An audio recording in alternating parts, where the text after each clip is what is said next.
Hello. In the Crown of Aragon, 639 years ago, it was May 7th, 1387. My name is Jonathan Seyfried. I'm a PhD candidate in history at the University of New Mexico, and this is the Historian's Notebook, a podcast about how history gets made. Season 1 is titled Moltcara Companiona. We're looking at a document from each day of the first year of the reign of King Joan I of Aragon and Queen Violant de Bar. Let's begin today's document.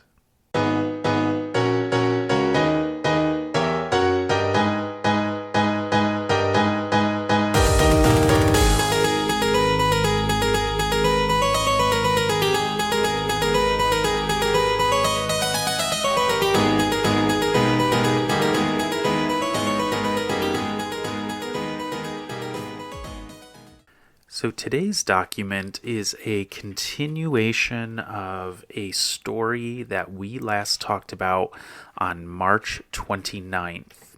On March 29th, we looked at a document from the same register, the register called Varia, that contains a whole, as the name implies, variety of documents from Violant, starting a few years before she became queen and then going until 1388.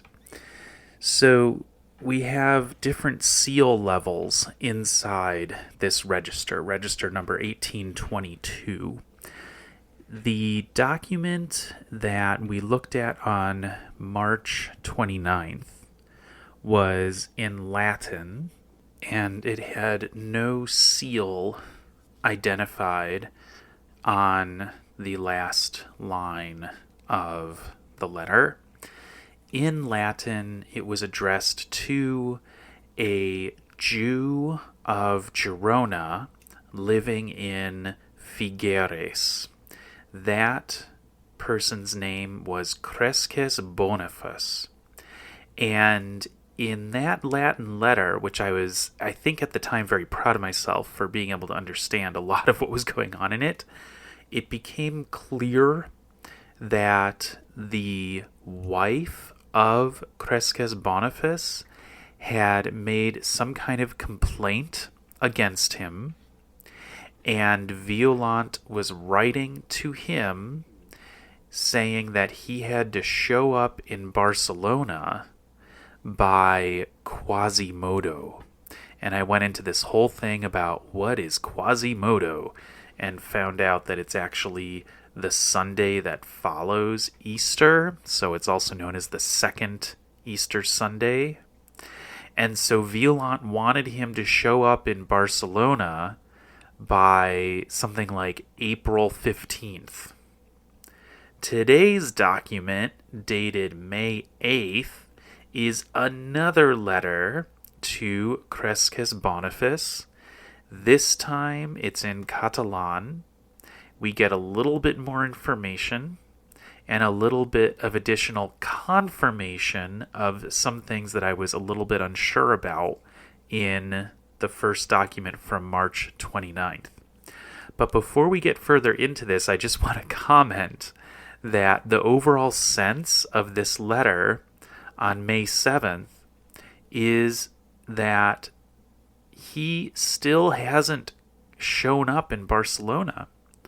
That Cresques Bonafos ignored the previous letter.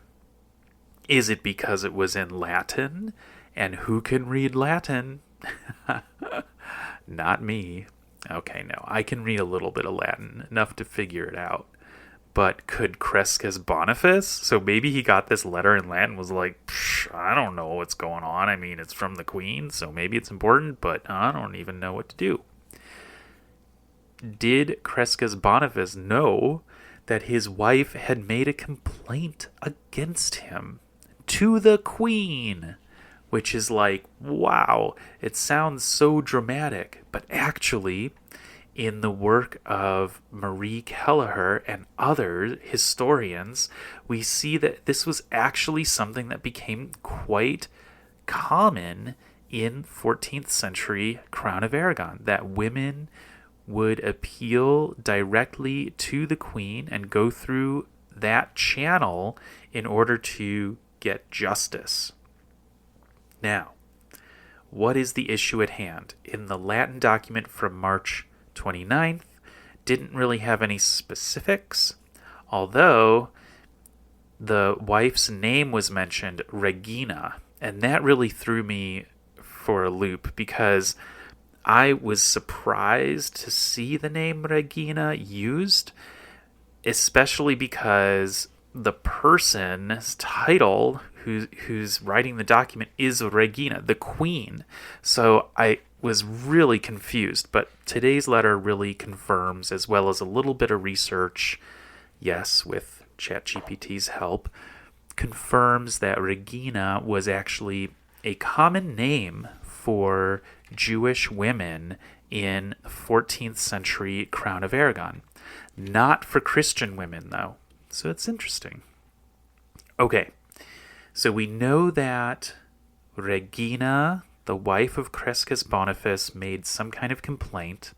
In that Latin letter, she's given some adjectives. She's called poor and miserable.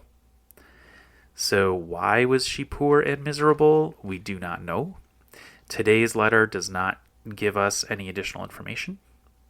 But what's clear is that in the March 29th letter, Cresques Bonafos was being informed that his wife had made a complaint against him and that he needed to show up to Barcelona in order to answer for this. And he needed to show up by April 15th or around April 15th. And then he did not do that because here on May 7th, we have another demand from the queen that Cresques Bonafos shows up. And now the deadline is much shorter. So in the fourth line of folio 148V, we actually have the phrase dins 3 dies, right? So in 3 days, get here. And what's kind of cool about that phrase is that we've got the Roman numeral 3, and then we've got an ES, or it could be an RS, ES or RS, to say like terces. So the scribe was not content to simply put the Roman numeral 3, but wanted to add in the last 2 letters for the form of that number. Is it called the ordinal? Oh gosh, don't know. But it's kind of a fun scribal detail that I think is worth pointing out. So now Cresques Bonafos has 3 days to get his butt to Barcelona to answer for the way he has wronged his wife. And if he doesn't do it, then he is going to have a fine. And that's earlier on that same line, line 4 of folio 148V. Sots pena de 1000 florins des Arago, or der Arago. So 1,000 Aragonese florins. That's a lot of money. It's a lot of money. So the threat is now real. You better show up and not ignore the queen anymore. All right. Now, that's the main content of the letter. Let's take it a step back and talk about some of the apparatus of this document. The first line, which is at the very bottom of folio 148R, starts with Violant, etc. Okay.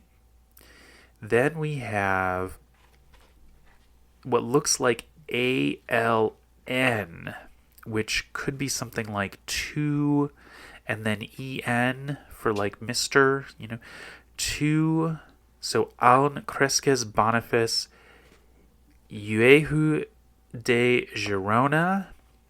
And then we had a word that I should have just remembered. I just struggled with this word, and then when I remembered what it was, I was kicking myself because I'm always, with these H abbreviations, I always forget that they like to leave out the letter B. I'm always thinking it's an M or an N or maybe an R. But with H, if you've got an abbreviation mark after an H, it is frequently abbreviating, leaving out the letter B. And so this word is habitador, a resident of Figueres, la sua gracia. Okay. Now, I am a little bit confused about how la sua gracia is working in this addressee line. And I think that it's like maybe referring back to the Queen somehow. I'm just not sure.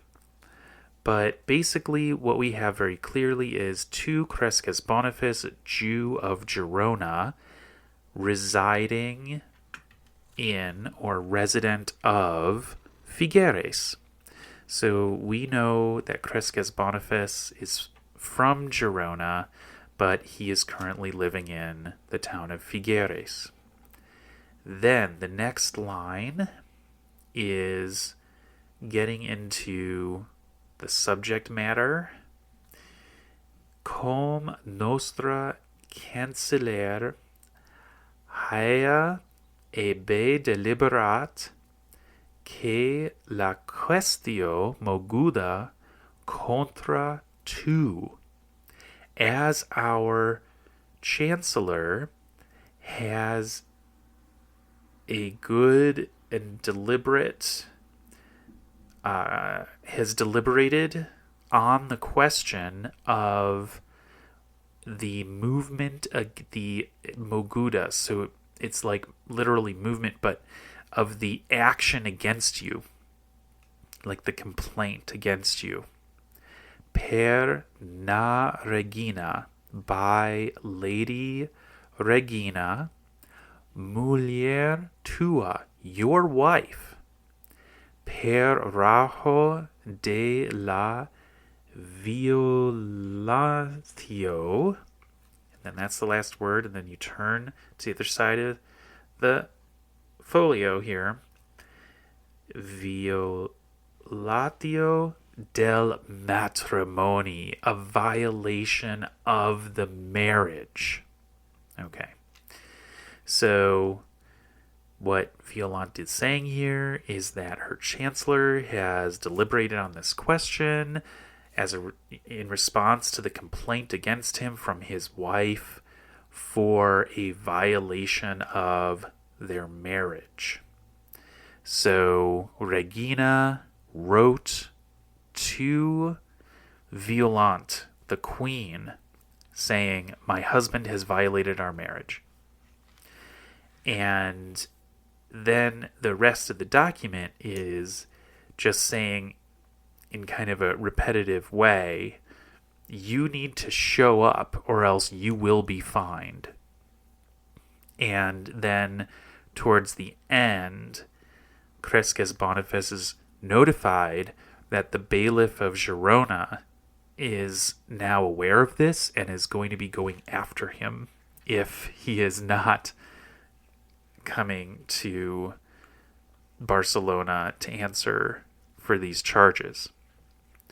Okay, then we have at the end the dating clause, data en Barcelona on the 7th of May, and then the year. And at the end, we have the letter V with some kind of abbreviation mark, and then the name De Ponte.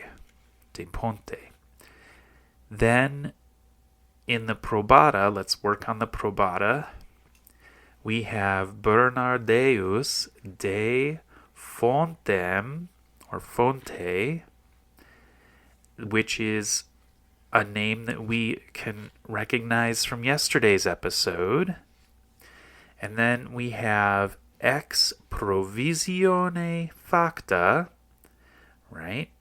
We have that typical phrase that we now know the meaning of, which is from the provision made, and then the next line pair, by the Regina, and then I think this is Canceller. So the Chancellor of the Queen, the Royal Chancellor, because then we have Domine Regine at the end. The Royal Chancellor of the Lady Queen.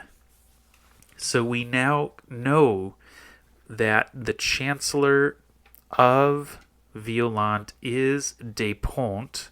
Oh, could it actually be the Queen?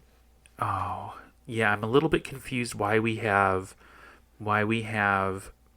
something like Regina at the beginning of that second line of the probata and then also at the end. So I'm still a little bit confused, but I think what we can figure out here is that de Ponte is the Chancellor, and that the probata has been written by Bernardeus de Fonte, and that the V that comes before the Chancellor's name at the end of the text block of the document is like vidit, like it's been seen by him.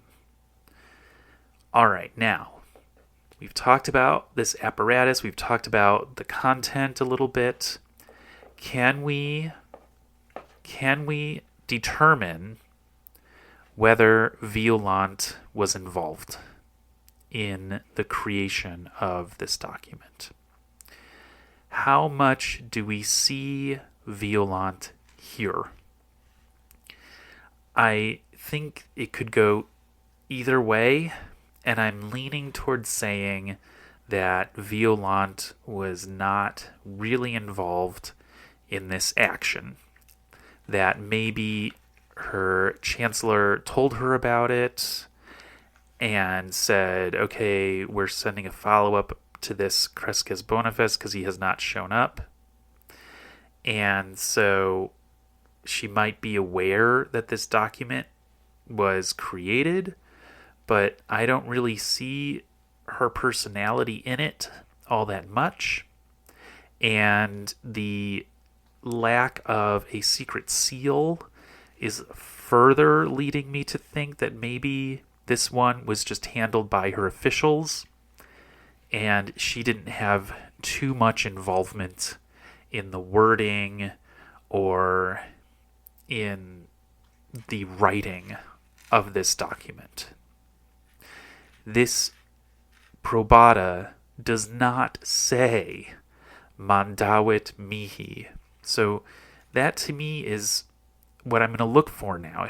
If the probata says either the king or the queen mandavit mihi, that makes me think that the king or queen really wrote this thing or was very involved in the creation of the document. But if I don't see that, if I see the ex provisione facta like here, I'm thinking, this kind of goes without really much awareness from Violant. But does she really have to have an awareness to be the author or the authority here? That's a really interesting question, gets a little bit philosophical. If she was just verbally told on this day that this document was happening and she was updated really quickly, like it just takes like 30 seconds in a list of things, okay, during the meeting with the chancellor, this is just one in a big list, and she knows that this letter is going out, does she need to know the fine details of what was written, the amount of the fine, for us to say that this is from her? That's like an interesting question, and I'm not quite sure how to answer it at this point, but we'll just percolate on that. as well as other things. All right, there's something else that I wanted to bring up about this document, which I mentioned earlier in this episode, which is that Cresques Bonafos has ignored a summons from the Queen.